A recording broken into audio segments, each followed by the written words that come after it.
Et bonjour tout le monde, j'espère que vous allez bien. Donc dans cette vidéo, on va reprendre ensemble notre devoir du professeur Belkhater sur les limites et la continuité pour les deuxième année bac sciences mathématiques. Dans cette vidéo, on va voir l'exercice 3. Donc, faites l'exercice, on a soit f la fonction définie sur l'intervalle i qui est égal à 0,2 ouvert des deux côtés par f de x est égal à tangente de pi sur 2 fois x plus 1. La première question, on doit calculer la limite quand x tend vers 0 plus de f de x et la limite quand x tend vers 2 moins de f de x. Donc c'est parti. Alors, pour tout x dans l'intervalle 0,2, donc f de x c'est tangente de pi sur 2 fois x plus 1. La limite quand x tend vers 0 plus. Alors ici, on pourrait faire un petit changement de variable. Donc ici j'ai x plus 1 et x tend vers 0 plus. Donc là j'ai du 0 plus 1. Donc, ça va nous donner ici quelque chose qui va tendre vers 1 plus. Donc, j'aurai grand X tend vers 1 plus. Donc, la limite quand grand X tend vers 1 plus de tangente de pi sur 2 fois grand X. Donc, ici, je fais juste un petit changement de variable. À la place de petit x plus 1, je mets grand X avec grand X qui tend vers 1 plus. Donc, ici, j'aurai du pi sur 2 plus. Tout ça, ça va tendre vers pi sur 2 plus. Alors, tangente d'une quantité qui tend vers pi sur 2 à droite. Plus, donc à droite. Alors, sur le graphique de la fonction arc-tangente, donc l'Iwada, alors ici, je me rapproche de pi sur 2 à droite. Donc, bien sûr, la tangente, elle descend, elle se rapproche de moins l'infini. Donc, en fait, à de la limite, il y a moins l'infini. Voilà, alors pour la limite quand x tend vers 0 plus, c'est bon. Maintenant, on va voir la limite quand x tend vers 2 moins. Alors, quand x tend vers 2 moins, alors ici, pareil, je fais un petit changement de variable. X tend vers 2 moins, donc j'aurai ici, alors 2 moins plus 1. Donc je suis un peu plus petit que 2, je rajoute 1, donc je serai un peu plus petit que 3. Donc ici, j'aurai quelque chose qui va tendre vers 3 moins. Donc c'est un petit changement de variable que je vais faire. C'est la limite quand grand X tend vers 3 moins de tangente de pi sur 2 fois grand X. Donc ici, petit x plus 1, j'ai mis que c'était grand X, avec grand X qui va tendre vers 3 moins. Alors ici, j'aurais du pi sur 2 fois 3 moins. Alors pi sur 2 fois 3 moins. Alors, ici, je vais avoir du coup 3 pi sur 2 moins. Donc je serai un peu plus petit que 3 pi sur 2. Alors 3 pi sur 2, il est ici. Donc, tac. Alors, je me rapproche à gauche de 3 pi sur 2. Donc, ça veut dire que la tangente avec ma 4 de 4 là, jusqu'à plus l'infini. Donc, en fait, elle a de la limite que ça atteint plus l'infini. Là, je monte. Donc, on trouve plus l'infini quand petit x tend vers 2 moins. Donc, voilà pour le calcul des limites. Alors ensuite, question 2, montrer que f admet une fonction réciproque, f-1, définie sur R. Alors ici, fonction réciproque, donc ça veut dire qu'on doit montrer que la fonction f est bijective. Et pour montrer qu'elle est bijective, il nous faut la continuité et la stricte monotonie. Donc pour la continuité, alors pour rappel, quand on a deux fonctions, alors ici je les ai appelées f1 et f2, alors quand on a la première fonction f1 qui est continue sur un intervalle i, et la deuxième fonction f2 qui est continue sur un intervalle j, et une autre condition importante, c'est que f1 de i, donc l'image de l'intervalle i par la fonction f1 qu'on a ici, est inclus dans j, alors on peut dire que la composée des deux, donc f2 rond f1, est continue sur l'intervalle i. Alors ici, justement, j'ai bien une composée, donc j'ai tangente de pi sur 2 facteur de x plus 1. Donc ici, j'ai la composée de la fonction qui a x associe tangente de x et qui a x associe pi sur 2 facteur de x plus 1. Donc pour montrer la continuité de la fonction f, eh bien, on va utiliser ce rappel. Alors la première fonction que j'appelle f1 qui a x associe pi sur 2 facteur de x plus 1, eh bien, elle est continue sur l'intervalle 0,2 ouvert des deux côtés, elle est continue sur R, donc en particulier sur cet intervalle. Ensuite, alors l'image de l'intervalle 0,2 par la fonction f1. Alors ici, j'ai ici une fonction qui est affine. Donc, c'est-à-dire, donc, si je développe ici, alors mon coefficient directeur, ça va être pi sur 2, donc il est positif. Donc ici, j'ai une fonction affine qui est strictement croissante. Alors, mon minimum sera atteint en 0, mon maximum sera atteint en 2. Donc, si je remplace x par 0, donc j'aurai pi sur 2 fois 0 plus 1, donc c'est pi sur 2. Donc ici, j'aurai pi sur 2. Ouvert, bien sûr, parce que ici, j'ai 0 ouvert. et mon maximum sera atteint en 2. Donc si je remplace x par 2, j'aurai pi sur 2 fois 2 plus 1, c'est 3. Donc pi sur 2 fois 3, hein, donc 3 pi sur 2. Donc ici, l'image de cet intervalle par la fonction f1, eh bien c'est cet intervalle-là. Donc pi sur 2, 3 pi sur 2. Et bien sûr, la fonction que j'appelle f2 qui a x associe tangente de x, elle est bien continue sur cet intervalle, hein, puisque la fonction tangente, eh bien ici j'ai pi sur 2, ici j'ai 3 pi sur 2, donc ici elle est bien continue, hein, et bien sûr pi sur 2 ouvert, 3 pi sur 2 ouvert, hein, donc elle est continue.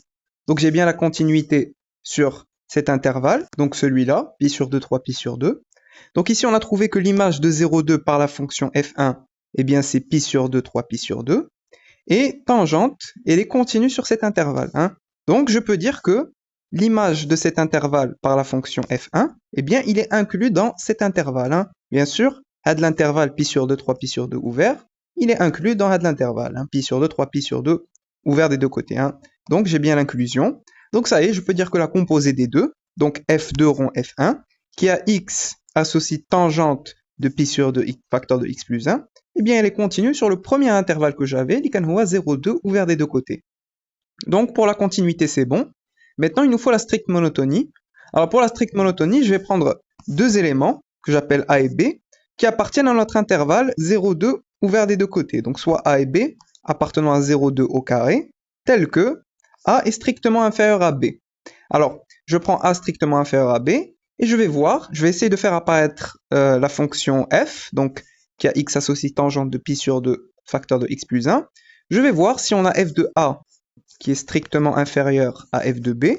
Dans ce cas-là, on aura la stricte croissance. Ou bien, si on a f de a qui est strictement supérieur à f de b, dans ce cas-là, on aura la stricte décroissance. Alors, on a a qui est strictement inférieur à b. Donc maintenant, pour faire apparaître la fonction f, eh bien, je rajoute un des deux côtés, donc plus 1 plus 1. Ensuite, je multiplie par pi sur 2 des deux côtés. Donc pi sur 2 il est strictement positif. Je ne change pas le sens de l'inégalité. Et maintenant, j'applique la fonction tangente des deux côtés. Je ne change pas le sens de l'inégalité, car la fonction tangente, elle est strictement croissante sur pi sur 2, 3 pi sur 2, ouvert des deux côtés, hein. Donc bien sûr ici, ce que j'ai un aya, ça appartient à pi sur 2, 3 pi sur 2, ouvert des deux côtés. Donc, ça c'est quoi? C'est f de a, et ça c'est f de b. Donc, je trouve que f de a est strictement inférieur à f de b. Donc on avait que a strictement inférieur à b, nous donne que f de a strictement inférieur à f de b. Voilà, donc on a la stricte croissance, hein, donc la fonction f est strictement croissante sur l'intervalle 0,2. Donc on a la continuité, on a la stricte monotonie, elle est strictement croissante. Donc on peut dire que f admet une bijection de l'intervalle 0,2 ouvert des deux côtés dans l'image de 0,2 par la fonction f, hein, et qu'elle admet une fonction réciproque définie sur donc l'image de 0,2 par la fonction f, hein. Alors on va calculer l'image de 0,2 par la fonction f. Alors ça va nous donner la limite quand x tend vers 0 plus, donc à droite de 0, là on va être à droite de 0. Donc la limite quand x tend vers 0 plus de f de x, ouvert bien sûr, et la limite quand x tend vers 2 moins de f de x, hein. Donc ici je suis à gauche de 2, hein, à gauche de 2 et ouvert bien sûr. Alors à 2 on les avait déjà calculés, et bien sûr ici je garde le même ordre, hein, puisque la fonction elle est strictement croissante. Si elle était strictement décroissante, j'aurais inversé. Là je vais mettre 2, là je vais mettre 0. Mais comme elle est strictement croissante, je garde le même ordre, 0 et 2. Donc 0 plus et 2 moins. Alors ça on l'avait calculé, hein. La limite en 0 plus on avait trouvé moins l'infini. La limite en 2 moins on avait trouvé plus l'infini. Donc l'intervalle moins l'infini plus l'infini, c'est-à-dire c'est l'ensemble des réels, hein. Donc l'image de 0,2 par la fonction f, ça nous donne r. Donc j'aurai ma fonction réciproque qui va être définie sur cet intervalle-là, donc sur r, à valeur dans le premier intervalle que j'avais, les canhoua 0, 2 ouvert des deux côtés, hein. Donc c'est bon, hein, c'est ce qu'il nous avait demandé. On doit montrer que f admet une fonction réciproque, f-1 définie sur r. Donc elle est définie sur r et à valeur dans 0, 2, hein. Donc pour conclure, f admet une fonction réciproque, f-1 définie sur r à valeur dans l'intervalle 0, 2, et voilà. Et maintenant, dernière question, on doit déterminer f-1 de x en fonction de x pour tout x dans r. Donc ce qu'on va faire, pour trouver la fonction réciproque f-1, eh bien je prends deux éléments que j'appelle x et y. Alors mon x, il va être dans l'intervalle qu'on vient de trouver, donc dans R, c'est-à-dire moins l'infini plus l'infini. et mon y, je le prends dans le premier intervalle que j'avais, de la fonction f. Donc c'était l'intervalle 0,2. Hein.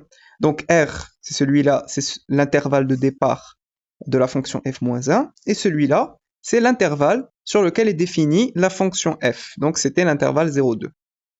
Donc pour trouver f-1, eh bien on doit résoudre cette équation-là. f-1 de x est égal à y. Alors, ceci est équivalent à, j'applique la fonction f des deux côtés.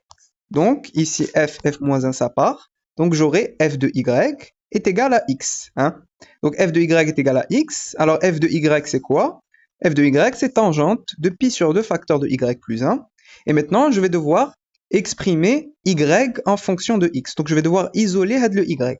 Alors, pour isoler le y, eh bien, j'applique l'arc tangente des deux côtés. Donc, arc tangente ici, arc tangente ici. Bien sûr, l'arc tangente et la tangente on réprali pi sur 2 facteur de y plus 1, qui est égal à arc tangente de x plus k pi, avec k dans z. Hein. Donc ici, il faut que je précise. Pourquoi? Parce que l'arc tangente, elle est toujours sur moins pi sur 2, pi sur 2, hein, ouvert des deux côtés.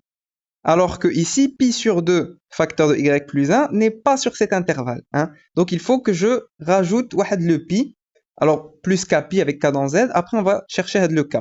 Hein, puisque on sait que y appartient à l'intervalle 0,2, on l'a pris sur cet intervalle. Donc y est compris entre 0 et 2, inégalité stricte. Je rajoute 1 des deux côtés, donc 1 et 3 ici j'aurai. Maintenant je multiplie par pi sur 2 de chaque côté, qui est un nombre strictement positif. Donc j'aurai pi sur 2, 3 pi sur 2. Donc ça appartient à l'intervalle pi sur 2, 3 pi sur 2 ouvert des deux côtés.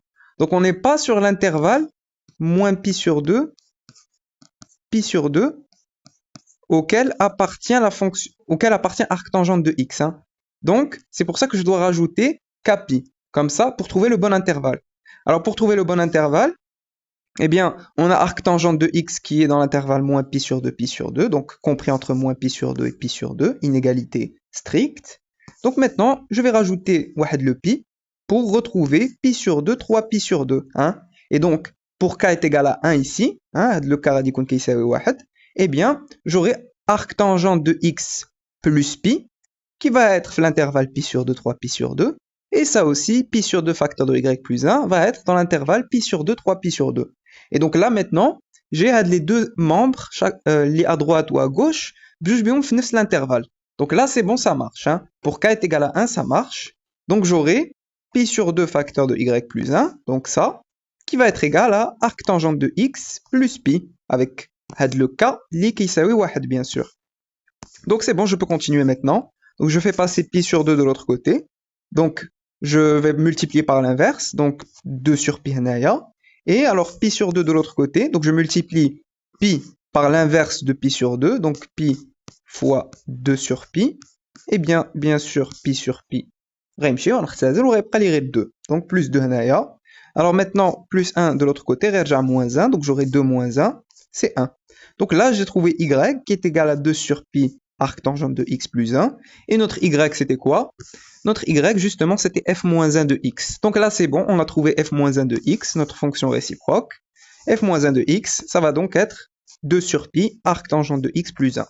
Voilà, donc pour conclure, pour tout x dans R, f-1 de x est égal à 2 sur pi, arc tangente de x plus 1. Et voilà, on a terminé cet exercice. Donc j'espère que cette vidéo vous a plu. N'hésitez pas à mettre vos remarques et vos suggestions en commentaire. N'oubliez pas de liker et de partager la vidéo. Et je vous dis à très bientôt.